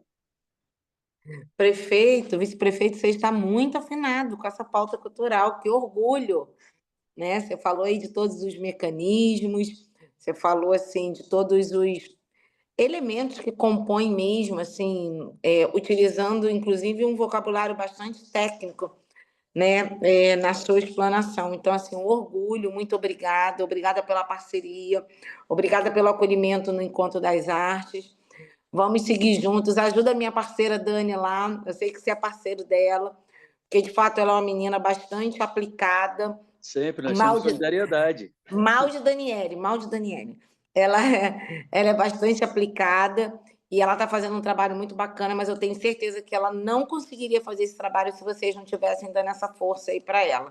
Muito bom saber que cultura é uma prioridade do governo e a gente percebe, né, o quanto a cidade tem evoluído por conta dessa priorização né, que a gestão do executivo vem dando. Então, parabéns, parabéns. Manda um abraço para sua prefeita. Muito bom. Pessoal, a Obrigado. lista de presença está aqui no chat, tá? Vou chamar agora a Ana Dutra e depois. E ó, pelo horário, gente, eu vou fechar aqui no Marcial, tá? Por favor. Então tem a Ana, tem o Iata, o André e o Marcial e a gente fecha. Ana? Estou aqui. Estão ouvindo? Então, Isso. estou aqui com uma questão de ordem por várias situações. Eu faço parte da Comissão de Avaliação de Projetos, eu também sou conselheira e secretária-geral da mesa do Conselho Estadual de Políticas Culturais, e eu nunca vi Daniele Barros pedir alguma coisa. É uma coisa assim, uma transparência única, e isso eu agradeço muito, porque ela é muito tranquila, e ela fala assim, não, vocês vão resolver, vocês vão entender, tal, mas ela deixa sempre na nossa mão, a gente seguir as diretrizes, os regramentos, as resoluções, e isso é muito bom para com que quem está trabalhando a parte técnica, né? E eu te agradeço por isso, Daniele, porque a gente não tem esse tipo de pressão lá na secretaria, é uma coisa gostosa de fazer nesse sentido. A gente tem muito trabalho, isso sim, isso aí faz parte do jogo. Mas que Dani possa pedir alguma coisa, jamais. Ela pede só uma coisa, isso aí ela vai concordar comigo, para acolher todos que bater naquela casa. Ela fala que a gente tem que receber, que a gente tem que acolher, que a gente tem que ajudar, que a gente tem que. Então, assim, e isso ajuda muito as coisas darem certo, porque tem transparência, tem lisura, tem honestidade, tem acolhimento, e isso faz com que a engrenagem ande também, porque quando a sociedade civil chega, muitas vezes ela vem armada. Quando ela tem um acolhimento, ela baixa a guarda, sabe? E isso faz bem porque a gente consegue andar dentro da resolução e mostra para eles a resolução. Olha, não está andando porque você está batendo de frente com essa resolução, não está em concordância. E isso é muito legal. E ela ouve os conselheiros, ela abraça, inclusive no sábado, quando ela teve uma fala lá, Tiago não está aqui, mas ele também fez uma fala muito boa, potente. Eu vi muita gente que talvez possa ser um problema por ser sociedade civil, concordando com ela. Ela conseguiu botar eles no bolso, literalmente, com uma fala acolhedora, com uma fala transparente. E isso faz dela, e de qualquer um, tá? Um grande gestor. É isso que eu tenho aqui para contribuir e agradecer aí essa maestria que ela faz conosco. Ô, Ana, quem trabalha com Oi. gestão pública não pode ter medo de gente, né? Então, assim, para a gente ser um bom líder, a gente precisa, se a gente lidera pessoas, tem que se relacionar com as pessoas. Eu acho que é um pouco disso que a gente tem, esse desafio que a gente tem assumido, né? De se relacionar e se relacionar especialmente com aqueles que são diferentes da gente, porque se relacionar com quem pensa igual você, com quem parece com você é mole. Agora, você se relacionar com as pessoas que são mais complicadas, talvez porque seja Isso. diferente de você, que é o grande desafio. E a gente tem dado conta, né, Ana? Não é fácil, não, mas a Tem. gente dá conta. Não, Quando muito chega trabalho, brava, eu mas falo, bota na minha sala, deixa eu ver o que que é, deixa eu escutar, deixa eu entender por que que tá assim. É entender que as pessoas também são frutos do ambiente que ela vem, dos nãos que elas receberam, da falta de sim, oportunidade, e que a gente está passando essa história de cultura limpa, e que vai demorar algum tempo para isso. E aí, nesse lugar, a gente tem esse lugar da humanidade, a gente não pode perder, especialmente nós, que carregamos a bandeira da solidariedade. Isso não pode ser algo clichê na vida da gente, isso vai ser uma verdade na vida da gente. Então, isso a gente precisa lutar, né, contra, às vezes, contra o nosso cansaço, a gente precisa lutar contra a nossa falta de paciência, para poder, de fato, estabelecer essa relação acolhedora com a classe que a gente deseja representar. Pessoal, temos 3 perguntas, né? Eu tinha fechado, mas o Pedrinho levantou a mão. Então, agora eu vou pedir a contribuição de vocês. A gente fecha com o Pedrinho. E para o Iata, o André, o Marcel e o Pedrinho, eu vou pedir que sejam objetivos, porque a gente tem 20 minutos de aula e a gente Então, tem. eu vou pedir para eles fazerem as 3 perguntas e depois eu falo para fechar, tá Perfeito, bom? Dani, maravilha, ótimo. Então vamos começar com o Iata. Olá, boa noite, secretária, professora Maíra, todos, né? Para mim é uma honra estar com vocês. Eu sou de Santo Antônio de Pádua, então tem uma pessoa aqui que é muito sua fã, que é o Vanderlei, fala direto, Daniela, você. E é um orgulho para mim estar te conhecendo, assim, podendo ter ser ministrado com vocês. Isso aí é melhor ainda, né? E é o primeiro contato já sendo num ambiente de estudo, né? E eu peguei aqui a sua fala no início,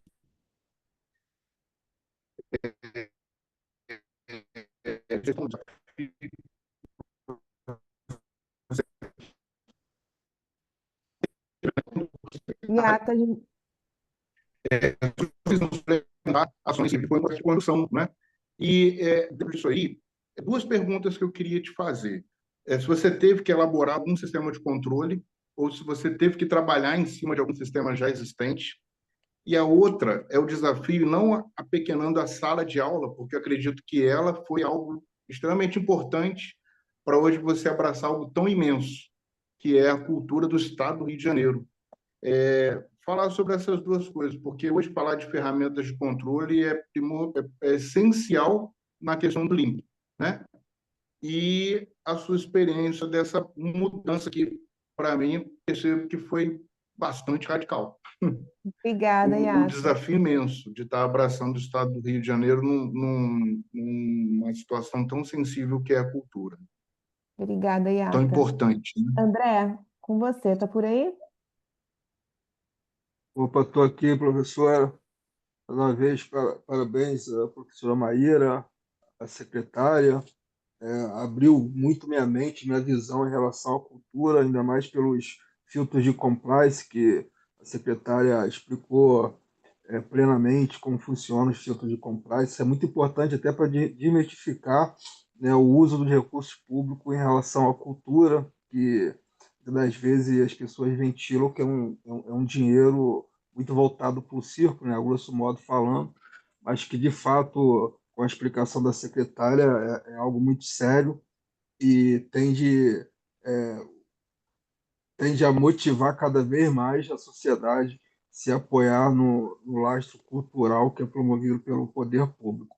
A minha pergunta ela vai só na parte se a cultura ela tem percentuais ou se tem percentuais em leis para aplicação em determinadas áreas, para poder não ficar só uma aplicação ali, por exemplo, só no carnaval, ou só no funk, ou só uma outra arte. Se tem alguns percentuais mínimos, por exemplo, para música, para artes clássicas, para uma cultura mais voltada para ensinar. A parte mais clássica da cultura nessa questão de formação, existe algum percentual mínimo para aplicação nessas áreas ou falta projetos para essas áreas?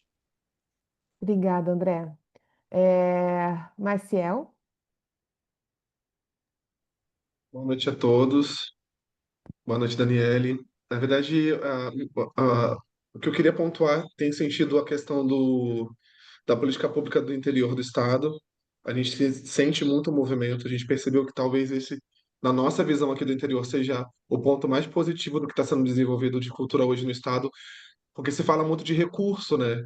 E sendo que a maior parte dos municípios ainda não executaram nenhum básico, nenhum CPF da cultura. E aí, em cima disso, a pergunta vem se existe um novo enfrentamento agora nessa reta final para políticas públicas de interior. A gente sente realmente essa diferença já. A gente já tem feito, os municípios que realmente querem modificação estão fazendo esse trabalho, bem como o nosso aqui, bem como novas estruturas de aproximação, que a gente sempre dá o exemplo do Teatro Municipal, que se tornou um enorme parceiro aqui do município de Sapucaia, através da Clara Paulino, que é uma pessoa fantástica, que trouxe, que possibilitou que o Teatro Municipal ficasse próximo do interior. A gente viveu essa experiência com outros municípios também que estavam com a gente nesse período. E a pergunta é justamente essa: se existe um novo enfrentamento em cima dos municípios que ainda são resistentes a ao alinhamento de políticas públicas, porque a gente fala muito de financeiro e aí a falta de amparo técnico ainda é uma realidade muito forte no interior, sobre como que o Estado vai ver agora nessa reta final de ações, o que ainda é possível para que a gente possa ser ainda mais impactado por trabalhos mais efetivos e tá aqui só para agradecer o olhar que o Estado tem para o interior, e a gente percebe isso na gestão pública. Eu estou gestor de cultura e turismo em Sapucaia desde 2017, fazendo esse trabalho da cultura aqui diretamente, e a gente percebe que existe uma diferença gigante, é, é, e ela é progressiva, né? E aí talvez não acredito que seja o que me faz hoje estar aqui dentro do Grupo Solidariedade, acreditando que esse trabalho vai ser um diferencial para outras ações aí. Muito obrigado. Obrigada, Marcel, obrigada. Para fechar, Pedrinho, qual a sua pergunta? Muito boa noite, Daniele. Prazer. Sou vereador pelo 5º mandato no município de Barra do Piraí. E eu tenho um projeto que tornou-se, posso dizer agora, uma lei, que eu fiz uma lei sobre a cultura itinerante sobre rodas. Eu gostaria de saber, em específico, se existe alguma verba através da Secretaria Estadual de Cultura que possamos estar solicitando para que se desenvolva este projeto na cidade, onde a gente pode estar apresentando música, teatros, rodas de conversas e demais feitos. Eu gostaria de saber, em específico, para essa política pública, se existe a liberação desta verba. Obrigada, Pedrinho. Dani, tem aí 2, 3, 5 perguntas aqui. Você quer que eu te ajude ou você tem anotado aí? Não, eu anotei aqui. Ótimo. Vamos lá. Vamos lá. Primeiro, vou responder a pergunta.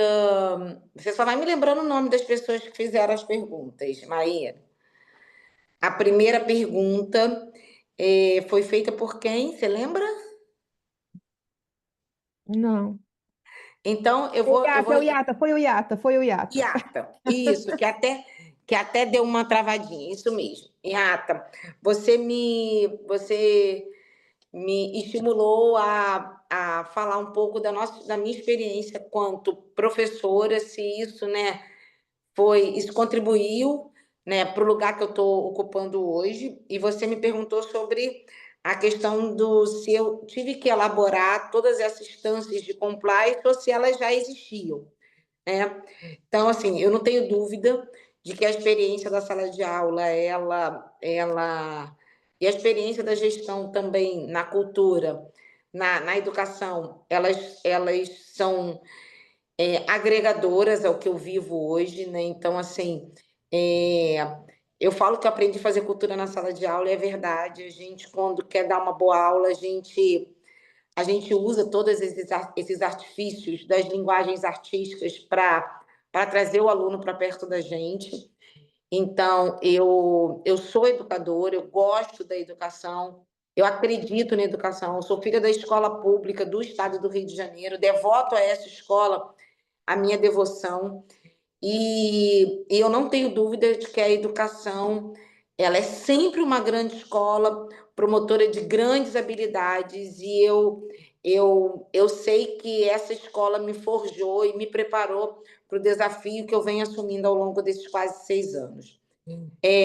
Quando nós chegamos da cultura, a política do conselho ela já existia um comitê desativado, e aí algumas das políticas não foram elaboradas por nós, outras foram elaboradas por nós, como o Comitê de Internacionalização, né, essa CAP mais potente.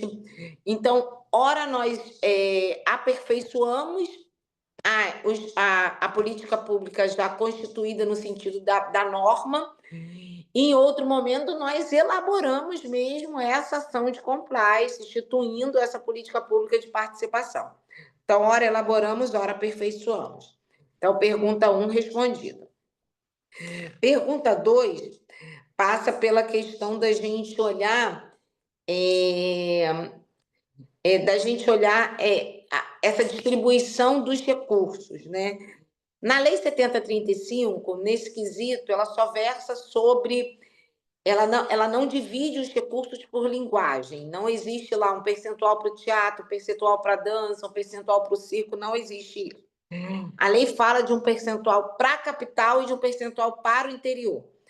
Então, a gente tem uma obrigatoriedade de usar 40% dos recursos na capital e 60% no interior, e existe um estímulo, a lei trata como estímulo e não como obrigação, que um percentual, e aí ela não traz o percentual, ela não determina o percentual, ela diz que a gente precisa instituir um programa, né, de formação no estado do Rio de Janeiro. Nós já instituímos a Escola de Cultura, a gente tem esse braço instituído, e esse braço é com recurso do fundo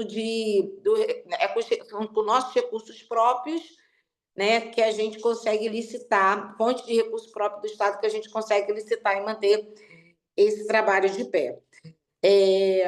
Na sua fala também você trouxe, né, a preocupação da gente, muitas das vezes, se não houvesse percentual, a gente está privilegiando mais um setor em detrimento do outro.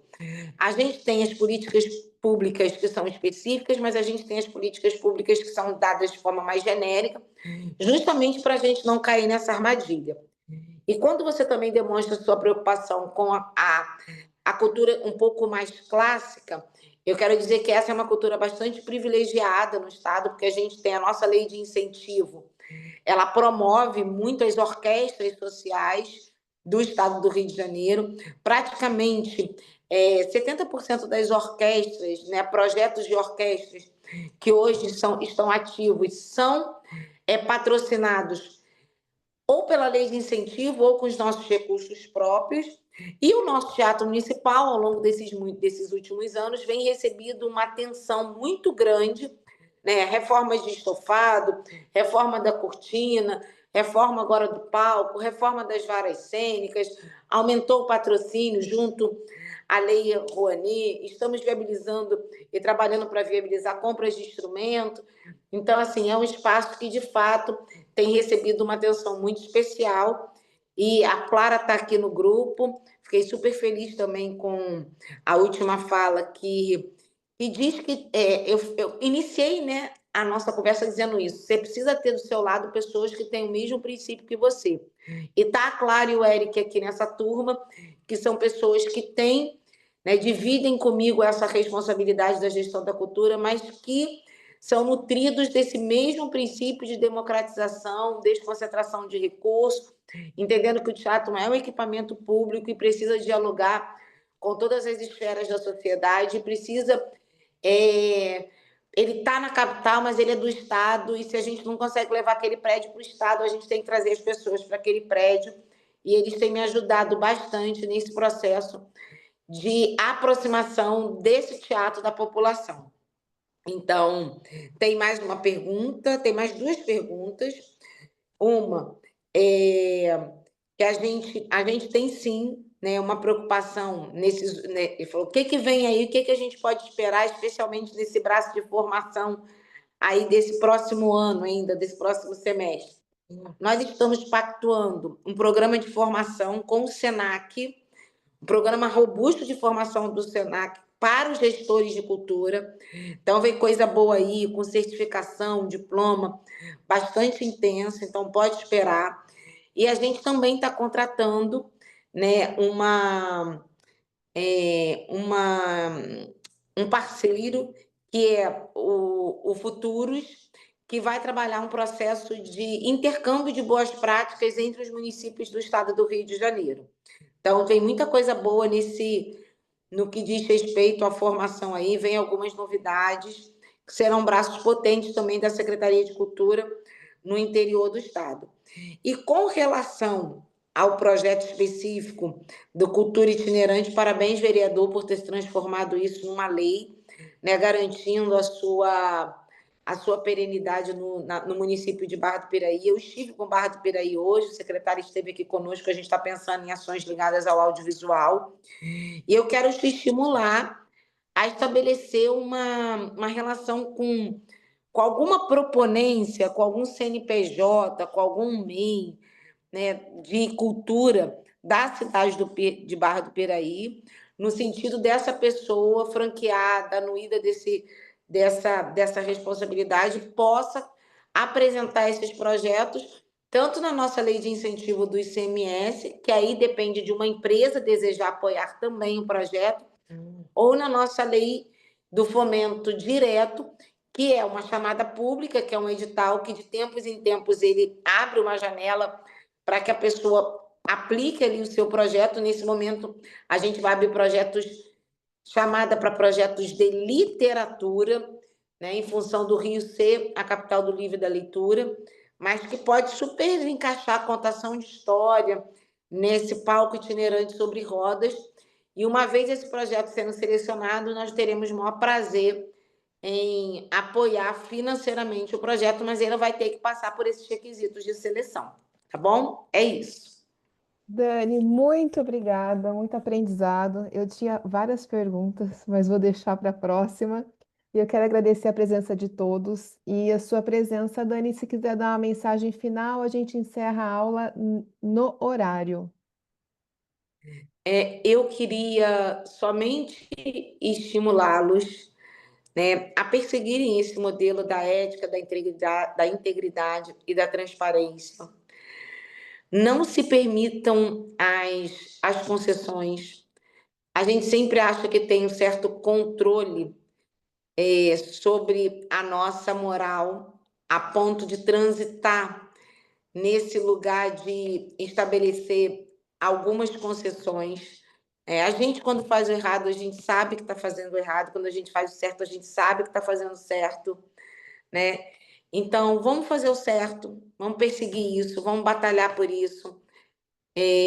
Não vamos ser aqueles líderes, né, que dão oportunidade para que essa sementinha do mal se aproxime e tente criar raízes, né? Porque a gente precisa fazer um time forte e precisa fazer um time que está, de fato, preparado para ocupar lugares, e confiança, ética, integridade é um requisito escasso.